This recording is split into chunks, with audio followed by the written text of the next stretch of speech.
وہ سمجھتے کیا ہیں خود کو؟ جو کہیں گے میں وہ مانوں گی؟ ہرگز نہیں، میں آج فنکشن میں ساڑی ہی پہنوں گی۔ غصے میں ساڑی پہنتے وہ کمرے سے باہر نکلنے لگی کہ ارحام خانزادہ کمرے میں داخل ہوا۔ اس کی جان ہوا ہونے لگی جب ارحام نے اندر سے دروازہ لاک کیا۔ دروازہ کیوں لاک کر رہے ہیں؟ گھبرا کر پوچھا۔ مجھے پتہ چلا کہ میری منکوحہ نے مجھے دکھانے کے لیے ساڑی پہنی ہے تو منی خیز نظروں سے اس کے سراپے کو دیکھا۔ اس کے سرد انداز پر وہ کانپ اٹھی۔ میں نے کہا تھا یہ بیہودہ لباس مت پہننا، پھر کیوں پہننا؟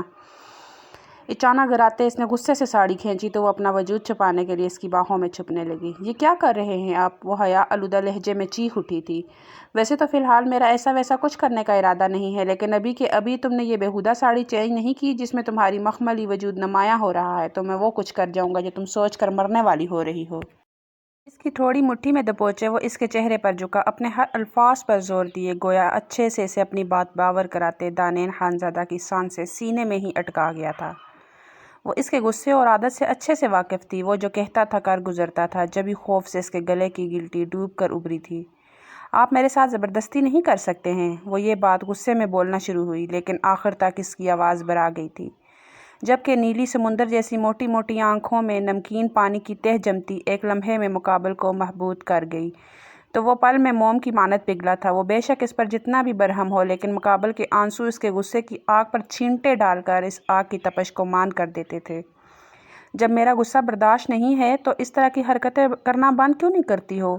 وہ نرم لہجے میں مستفر ہوتا، اسی نرمی کے ساتھ اس کی دلکش آنکھوں کی نمی اپنے دہکتے پوروں سے سمیٹ گیا تھا، جبکہ وہ اس کی گرفت میں کسمسا کر دور ہوتی، اپنی ساڑی کا پلو درست کرتی، خفت و شرمندگی کو چھپائے سیدھی ڈریسنگ روم میں جا کر بند ہوئی تھی۔ جبکہ وہیں وہ سر جھٹکتا دروازے کا لاک کھولتے کمرے سے باہر نکلا تو سامنے ہی اپنی ماں کو پریشان حال ٹہلتے پایا تھا، جو اسے دیکھ لپک کر اس تک پہنچی تھی۔ ارحام، تم نے زیادہ غصہ تو نہیں کیا دانین پر؟ وہ اس کا بازو پکڑے سخت انداز میں مستفر ہوئی۔ غصہ تو خیر بہت آیا تھا آپ کی لاڈلی بھتیجی کی ضدی حرکت پر، لیکن پھر ان کی بچت ہو گئی۔ دانین کی نیلی آنکھوں کا سحر یاد کرتے اس کا لہجہ مبہم سا ہوا تو وہ الجھ کر اسے دیکھنے لگی تھی۔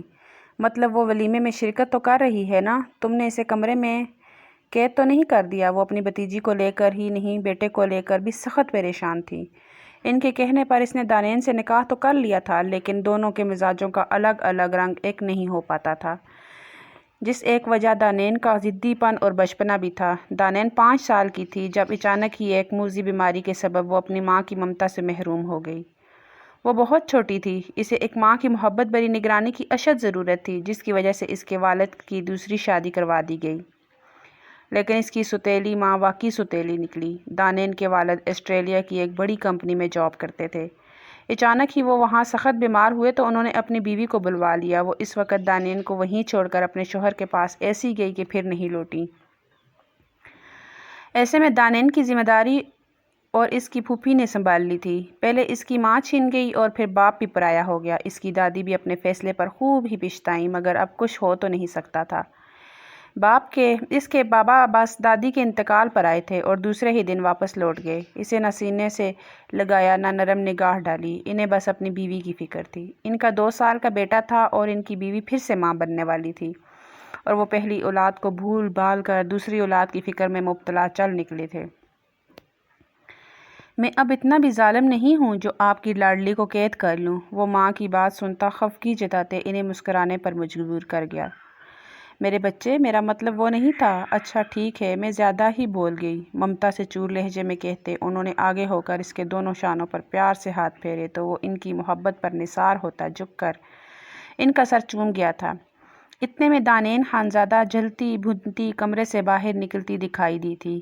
بلیک کلر کی ٹخنوں کو چھوتی گھیردار فراق میں وہ چاندنی کی مانند دمک رہی تھی۔ ارحام نے گہری نظر اس کے مکمل نازک سراپے پر ڈالی اور چند قدموں کا فاصلہ سمٹ کر اس کے مقابل ہوا تو اس کی آنکھوں میں سراسیمگی اتر آئی تھی۔ اب تو لباس پورا اور مناسب تھا۔ کیا اب وہ پھر اپنا خونخوار روپ دکھاتا اسے؟ وہ بلا کی ہٹ درم اور ضدی سہی، لیکن مقابل کے پرجلال انداز سے جان بھی اس کی ہوا ہوتی تھی۔ اچھی لگ رہی ہو۔ اس کے شانوں پر پڑے آنچل کو سلیقے سے اس کے گرد لپیٹ کر پلو کو اس کے سر پر درست کرتے ہوئے سرگوشی نما گمبھیر لہجے میں بولتے پیچھے کو ہوا تھا، جبکہ وہ منتشر دھڑکنوں کے ساتھ اپنی پھپھو کی جانب بڑھ گئی تھی۔ ارحام خانزادہ بلیک سوٹ میں ملبوس بلا توجیہ لگ رہا تھا، جبکہ وہ بلیک فراک میں نظر لگ جانے کی حد تک حسین لگ رہی تھی۔ دونوں کی جوڑی چاند سورج سے کم نہیں تھی۔ دونوں کی میچنگ تو زبردست ہو گئی ہے اور دونوں ہی ماشاءاللہ حسین و جمیل لگ رہے ہو۔ دانین کے واری صدقے جاتے وہ اسے لیے آگے بڑھ گئی تھی، جبکہ دانین نے دل ہی دل میں خود کو کوسا تھا۔ غصے میں وہ بس ڈریس چینج کر کے آ گئی تھی۔ ڈریس کے کلر کا تو اس نے نوٹس ہی نہیں لیا تھا۔ ارحام خانزادہ گاڑی خود ڈرائیو کر رہا تھا، جبکہ اس کے برابر میں پیسنجر سیٹ پر پھولے منہ کے ساتھ دانین خانزادہ بیٹھی تھی۔ پچھلی سیٹ پر اس کی پھپھو بیٹھی اپنے شوہر سے ہوئے گفتگو تھی۔ ہوٹل کے مین انٹرنس میں گاڑی ٹھہری ہی تھی کہ دانین سرج سے گاڑی سے نکلتی ارحام کو پھر سے غصہ دلا گئی تھی۔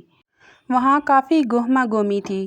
اسی دوران اس کے پیرنٹس بھی گاڑی سے اترے تو وہ بھی تیزی سے گاڑی سے نکلتا وہاں موجود گارڈز کو گاڑی کی چابی پکڑا گیا تاکہ وہ گاڑی پارک کر دے، جبکہ وہ خود تیزی سے لمبے لمبے ڈگ بھرتے دانین خانزادہ کے ہم قدم ہوتا اس کا ہاتھ اپنی مضبوط گرفت میں لے گیا تو وہ مقابل کا پرحدت لمس پہچانتی اس کی گرفت سے اپنا ہاتھ نکلنے کی نامحسوس کوشش کرنے لگی، لیکن وہ ناکام ٹھہری تو جلتی کرتی اس کے ساتھ ہی رنگ و بو کی محفل میں شامل ہو گئی۔ بھئی گلنار، اب تم بھی اپنے بیٹے کا ولیمہ کر ہی ڈالو، وہ بھی تو اسد کا ہے، ساتھ کا ہی ہے۔ ماشاءاللہ آج اس کی شادی نمٹ گئی ہے، ولیمہ ہو رہا ہے بچے کا۔ ان کی ایک رشتہ دار خاتون انہیں دیکھ نیک نیتی سے مشورہ دینے لگی تھی۔ جی ضرور خالہ جان، انشاءاللہ جلد ہی آپ ارحام کے ولیمہ کی دعوت میں شریک ہوں گی، بس دانین اپنے فائنل ایگزام دے لے۔ خوش دلی سے کہتے وہ وہیں ان کے ساتھ بیٹھ چکی تھی۔ اس ٹیبل پر سب ہی خواتین ان کے خاندان کی ہی تھی، جن کو ارحام اور دانین کی رخصتی کب ہے جاننے میں کافی دلچسپی تھی۔ دانین کا یونی میں یہ لاسٹ سمسٹر تھا، اس کے بعد ہی وہ رخصتی کا سوچ سکتی تھی، کیونکہ ان کے بیٹے کی نظر میں وہ ابھی تک ایک ناسمجھ بچی کے جیسی ہی تھی۔ نہ جانے یہ اونٹ آگے جا کر کس کروٹ بیٹھنا تھا، انہیں تو بس یہی تشویش گھیری رہتی تھی۔ وہ حسب معمول یونی سے لوٹی تو گھر میں ایک ہلچل سی مچی ہوئی تھی۔ ڈرائنگ روم میں سے باتوں کی آوازیں آ رہی تھی، جبکہ ملازمین بھی متحرک نظر آ رہے تھے۔ وہ حد سے زیادہ تھکی ہوئی تھی، جب ہی بغیر دیری کیے اپنے کمرے کی جانب بڑھ گئی۔ بات لے کر وہ لمبی تان کے سوئی تھی، نہ جانے وہ کب تک سوئی رہتی کہ دروازے پر زوردار دستک کی آواز سنتے وہ ہڑبڑا کر اٹھ بیٹھی اور تیزی سے اٹھ کر ڈور کا لاک کھول دیا۔ کیا مسئلہ ہوا ہے؟ وہ جھٹکے سے دروازہ کھولے بھڑکی تھی، لیکن اپنے سامنے کھڑے تیوروں سے ارحام کو کھڑا دیکھ وہ پل میں سیدھی ہوئی تھی۔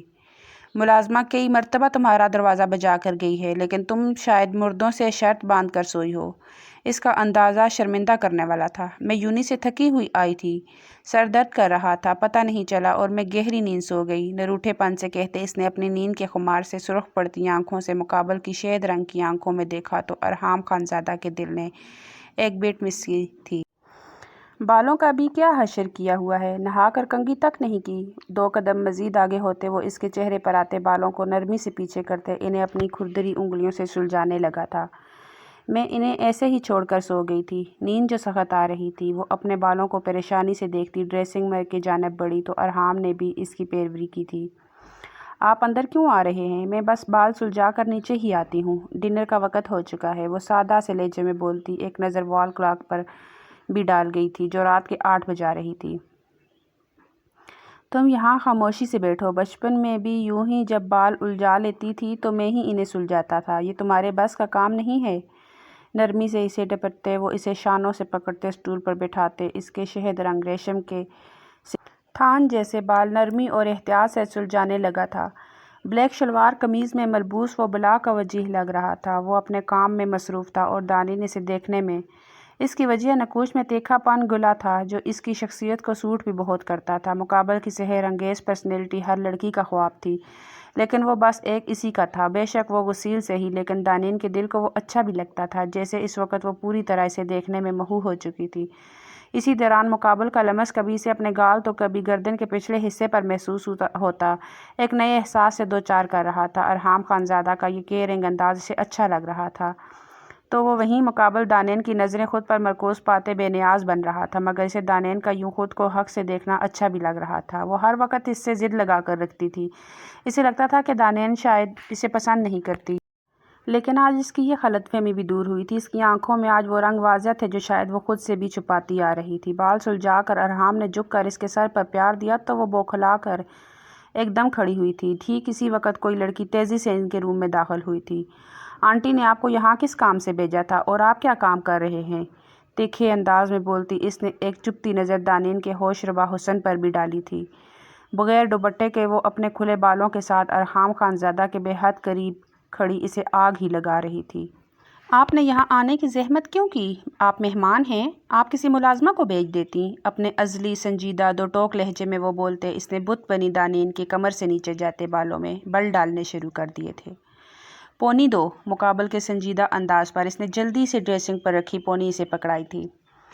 چلو اب منہ دھو کر نیچے آ جاؤ، لیکن دوپٹہ لینا نہیں بھولنا، نرمی سے اسے سمجھاتے وہ پیار سے اس کا گال چھو کر باہر کی جانب بڑھ گیا تھا، جبکہ اس لڑکی نے شعلہ اگلتی آنکھوں سے دانین کو دیکھا اور خود بھی ارحام خانزادہ کے ساتھ ہی نکل گئی تھی۔ دانین جس وقت ڈائننگ ہال میں سلام کرتی داخل ہوئی، سامنے بیٹھی شخصیت کو دیکھ اس کا وجود منجمد ہوا تھا۔ ارے رک کیوں گئی دانین، آؤ بنا بچے۔ اسے بت کی مانند استادہ دیکھ اس کے پھوپھا خود ہی اٹھ کر اس کے شانوں کے گرد بازو پھیلائے اسے گلنار بیگم کے ساتھ والی کرسی پر بٹھا گئے تھے۔ وہ بالکل ایک باپ کی طرح اس سے نرمی اور شفقت سے پیش آتے تھے۔ انہوں نے کبھی اسے باپ کی کمی محسوس نہیں ہونے دی، لیکن پھر بھی اپنے بابا کے نام کا خلا ہمیشہ اس کے اندر ہی موجود رہا تھا۔ کافی بڑی ہو گئی ہے یہ تو، اس کی ستیلی ماں نگار نے اپنے ساتھ بیٹھے وزیر خانزادہ کو دھیمے لہجے میں مخاطب کیا تھا، اور خوبصورت بھی۔ یہ بےہودہ کمنٹ دانین کی ستیلی ماں کے ساتھ بیٹھے ان کے بانجے کی جانب سے آیا تو ارحام نے قہر برساتی آنکھوں سے مقابل کو دیکھا تھا، جبکہ گلنار بیگم اور ان کے شوہر کے چہرے پر بھی ناپسندیدگی بھرے تاثرات رقم ہوئے تھے۔ Tony behave your self. دراصل اسے باہر کے ماحول کی عادت ہے، تو بس اسی وجہ سے تھوڑا بے باک ہے۔ ٹونی کو آنکھیں دکھا کر وہ کھسیانی سی ہنستی وضاحت دے رہی تھی۔ یہ جتنا بے باک سے ہی، لیکن میرے گھر میں یہ بے باکی آئندہ نہیں نظر آئے تو بہتر ہے، ارحام خانزادہ کے سخت برفیلے تنبیہ کرتے انداز پر ٹونی نے گھبرا کر اپنی توجہ کھانے کی جانب مرکوز کر ڈالی تھی۔ ارے بھائی وہ بھی تو ہمارا ہی بچہ ہے، تم خواہ مخواہ بڑک رہے ہو۔ نگار بیگم کو اپنے بانجے کی بے عزتی برداشت نہیں ہوئی تو وہ جھٹ سے بول پڑی تھی۔ بچہ ہے تو بچہ بن کر رہے، بگڑے بچے کو درست سمت پہ لانا مجھے اچھے سے آتا ہے۔ دانین ہمارے گھر کی عزت ہے، میں بے غیرت نہیں ہوں جو اپنے گھر کی عزت پر اٹھنے والی نظر اور الفاظ برداشت کر جاؤں۔ تو آئندہ خیال رہے، اس مرتبہ بھی کڑے انداز سے بولنے والا ارحام خانزادہ ہی تھا۔ اسے دانین کے معاملے اپنے ماموں کی بے حسی بری طرح چبھی تھی، جبکہ دانین کے دلکش چہرے کے سپاٹ تاثرات ہر طرح کے جذبات سے عاری تھے۔ اسے جیسے کسی بات سے کوئی فرق ہی نہیں پڑ رہا تھا۔ اسی دوران سبھی نے خاموشی سے ڈنر کیا تھا۔ اچھا بھائی اب ہم چلتے ہیں، ڈنر کا بہت شکریہ۔ ڈنر اور کافی کے بعد وزیر صاحب نے جانے کی اجازت چاہی تھی۔ میں نے ملازمین سے کہہ کر گھر کی صفائی ستھرائی اچھے سے کروا دی تھی، پھر بھی اگر کچھ مسئلہ ہوتا ہے تو مجھے بتا دینا، صبح تک تمہارے گھر کے لیے ملازمہ بھی آ جائے گی۔ وہ وزیر خانزادہ سے مخاطب ہوتی سنجیدگی سے گویا ہوئی تھی۔ اپنی بھابھی سے انہوں نے بس سرسری ہی بات کی تھی، ویسے بھی ان کی رخی طبیعت کی وجہ سے وہ زیادہ ان سے گلتی ملتی نہیں تھی، ورنہ تو دانین کی والدہ سے ان کی اچھی خاصی دوستی تھی۔ ارے نہیں گلنار، تم نے اچھے سے گھر کی دیکھ بھال کروائی ہے، میرے بعد تم نے جس طرح گھر کا خیال کیا ہے وہ قابل ستائش ہے۔ چلو اب ہم چلتے ہیں، گھر سیٹ ہو جائے تو پھر ہم ایک بڑی پارٹی کا اہتمام کریں گے، خوش دلی سے کہتے وہ اپنی بیگم اور ان کے بانجے کو لے کر نکل گئے تھے۔ اچھا آنٹی کل ملتے ہیں، ویسے مجھے خوشی ہے کہ ہم آپ کے پڑوس میں آباد ہوئے ہیں، نزاکت سے کہتے اس نے گلنار بیگم کے گال سے گال ملایا اور تیزی سے خود بھی باہر کی جانب چل دی۔ آپ وجیہہ ہونے کے ساتھ ساتھ مغرور بھی ہیں، کزن تو میں بھی آپ کی لگتی ہوں، لیکن ہمیں تو آپ نے نو لفٹ کا بورڈ دکھایا ہوا ہے۔ مین گیٹ کی طرف جاتے سہرش کے قدم لان کی جانب مڑ گئے تھے، جہاں ارحام سگریٹ پیتے ٹہل رہا تھا۔ اس کی سوچوں کا مرکز بس ایک ہی ہستی تھی، میرے لیے آپ اجنبی ہیں، جبکہ آپ جس کے بارے میں بات کر رہی ہیں وہ بچپن سے میرے ہی ساتھ ہے، وہ میری اپنی ہے۔ ارحام کے سنجیدگی سے باور کرانے پر سحرش کے نقوش تنے تھے۔ اب میں آ گئی ہوں تو اجنبی ہم نے بھی نہیں رہنا، اسے سر سے پاؤں تک دیکھتے وہ معنی خیزی سے بولتی تیزی سے پلٹ گئی تھی۔ ماموں سے ایک بیٹی بھی سنبھالی نہیں گئی، ایک کو نظر انداز کیا تو دوسری کو اخلاقیات سکھانا ہی بھول گئے۔ زیر لب بڑبڑاتے سگریٹ نیچے پھینک کر چپل سے رگڑتے وہ گھر کے اندرونی حصے کی جانب بڑھ گیا تھا۔ ممی آپ اپنی نند سے اچھے تعلقات بنا کر رکھیں تاکہ میں ارحام خانزادہ کی زندگی میں داخل ہو سکوں۔ سچ ایسا شاندار مرد میں نے آج تک نہیں دیکھا، جب سے اسے دیکھا ہے دل کی حالت بے حال ہے، بے باکی سے کہتے وہ ارحام کے تصور میں گم ہوئی تھی۔ نکل آؤ خوابوں کی دنیا سے، وہ تمہارا سڑو کزن تمہیں منہ نہیں لگائے گا، دیکھا نہیں کیسے گھورتا ہے جیسے سالم ہی نکل لے گا، اور اوپر سے لہجہ ایسا برفیلا ہے کہ وجود میں صد لہریں سی دوڑتی جاتی ہیں۔ اس نے ارحام کا ذکر کرتے ٹونی نے ایک سخت جرجری سی لی تھی۔ تم کیا جانو پھیکے شلغم، مرد کو ایسا ہی دبنگ ہونا چاہیے۔ ڈیڈ یا تمہاری طرح کے کمزور مرد مجھے پسند نہیں۔ اپنے ازلی گستاخانہ انداز میں گویا ہوتی وہ موبائل سکرین کی جانب متوجہ ہوئی تھی جہاں اس کے فرینڈز کے میسیجز آ رہے تھے۔ بس کر دو سحرش اور بند کرو اپنی پھپھو اور ان کے بیٹے کا ذکر کرنا، جب سے آئی ہو یہی باتیں بول بول کر دماغ خراب کر دیا ہے۔ میں جا رہی ہوں سونے، تمہارے ڈیڈ تو اب تک سو بھی چکے ہوں گے۔ وہ سسرال کے معاملے میں بیزاری دکھاتی تھی جبھی اسے لتاڑتی صوفے سے اٹھ گئی تھی۔ آپ کچھ بھی کہیں، اگر میرا رشتہ ارحام سے طے نہیں کروایا آپ نے تو میں بتا رہی ہوں کہ میں پھر اپنے فرینڈ ولیم سے شادی کر لوں گی۔ پیچھے سے دھمکی لگانے پر انہوں نے اسے گھور کر دیکھا اور لاؤنج سے نکلتی چلی گئی۔ یار اگر تم ارحام سے چکر چلانے میں انٹرسٹڈ ہو تو میرا چکر اپنی ستیلی بہن سے چلوا دو، قسم سے دل پر لگی ہے اس کی خوبصورتی جا کر خباثت برے انداز میں کہتے اس نے اپنا سینہ سے ہلایا تو سحرش نے اس کی جانب کشن اچھال دیا تھا۔ ناشتہ تو سکون سے کر لو دانین، رات کھانا بھی تم نے برائے نام ہی کھایا تھا۔ ناشتے کی میز پر اسے عجلت برے انداز میں بس جوس پیتے دیکھ وہ متفکر سی گویا ہوئی تھی۔ بس پھپھو یہ جوس ہی کافی ہے، مجھ سے کچھ کھایا نہیں جائے گا، بھوک لگی تو کینٹین سے کچھ لے کر کھا لوں گی۔ جوس کا گلاس ختم کر کے وہ اٹھنے ہی لگی تھی کہ ارحام خانزادہ چارکول کلر کے سوٹ میں ملبوس نک سک سا تیار خوشبوؤں میں بسا وہاں چلا آیا اور دانین کو شانوں سے پکڑتے واپس اسے کرسی پر بٹھا کر خود بھی اس کے ساتھ والی کرسی سنبھال گیا۔ ناشتہ کرو، اس کی پلیٹ ریڈی کر کے وہ اس کے سامنے رکھتا سنجیدگی سے بولا تو دانین نے مدد طلب نظروں سے اپنی پھپھو کو دیکھا جو بے نیازی دکھاتے کندھے اچکا گئی تھی۔ اسے بس ایک وہ ہی ہینڈل کر سکتا تھا۔ کھا رہی ہو یا کھلاؤں اپنے ہاتھوں سے؟ اسے یوں ہی ناشتے کی پلیٹ کو گھورتا دیکھ اس کے کڑے لہجے کے استفار پر وہ ہڑبڑا کر کھانے کی جانب متوجہ ہوئی تھی۔ جلات زیر لب بڑبڑاتے اس نے پھرتی دکھائی تھی۔ آج اس کا ضروری ٹیسٹ تھا، اسے لازمی وقت پر پہنچنا تھا۔ اچھا پھپھو اللہ حافظ۔ ناشتے کے بعد وہ تیزی سے اٹھ کر گلنار بیگم کو پیار دیتی بیگ سنبھالتے باہر نکلی تھی۔ اپنے بابا کو کال کر لینا، وہ ایک اہم میٹنگ کی وجہ سے عجلت میں تم سے ملے بغیر ہی نکلے ہیں۔ گلنار بیگم کی یاد دہانی کروانے پر وہ اسبات میں سر ہلاتا ان کے سر پر پیار دے گیا تھا۔ یونی تک کا تمام راستہ خاموشی سے کٹا تھا۔ جب یونی کے آ جانے پر ارحام نے گاڑی روکی تھی، اس سے پہلے کہ وہ گاڑی سے اتر جاتی مقابل نے اس کا بازو پکڑتے اسے روکا تو اس نے ارحام کے ہاتھ پر نظر ڈالتے دوسری سواریہ نظر ارحام خانزادہ کے دلکش چہرے کی جانب کی تھی۔ ماموں یا ان کی فیملی کی وجہ سے ہرٹ ہونے کی ضرورت نہیں ہے، تمہاری فیملی ہم ہیں اور ہم سب ہی تم سے بے پناہ محبت کرتے ہیں۔ اس کی سرخ آنکھوں کے کنارے دیکھ وہ سمجھ چکا تھا کہ رات وہ روئی تھی۔ سب مطلب آپ بھی، نہ جانے کیسے، مگر یہ سوال اس کی زبان سے پھسلا تو مقابل سحر انگیز انداز میں مسکراتا ہلکا سا جھکا اور اس کی نم پڑتی آنکھوں کو باری باری پیار بھرے انداز میں نرمی سے چھو گیا۔ اس اپنائیت سے لبریز لمس کی شدت پر اس کا دل بڑے زوردار انداز میں دھڑک اٹھا تھا۔ فیملی میں بھی شامل ہوں، پیار سے اس کی ناک کھینچ کر چھوڑتے اس نے جوں ہی مقابل کا بازو آزاد کیا وہ بیگ سنبھالے سرعت سے گاڑی سے اتری تھی اور پھر بغیر پلٹے یونی کے اندر غائب ہوئی تو مقابل نے اس کی پرتھیاں دیکھ خوشگوار انداز میں کہکا لگایا تھا۔ اب اسے یقین تھا کہ اس کی آگے کی زندگی دانین خانزادہ کے ساتھ یقیناً خوشگوار ترین گزرنے والی تھی۔ اس بات کا اسے یقین ہو چلا تھا اور اب اسے اس کی ماما کا یہ فیصلہ بالکل درست لگ رہا تھا۔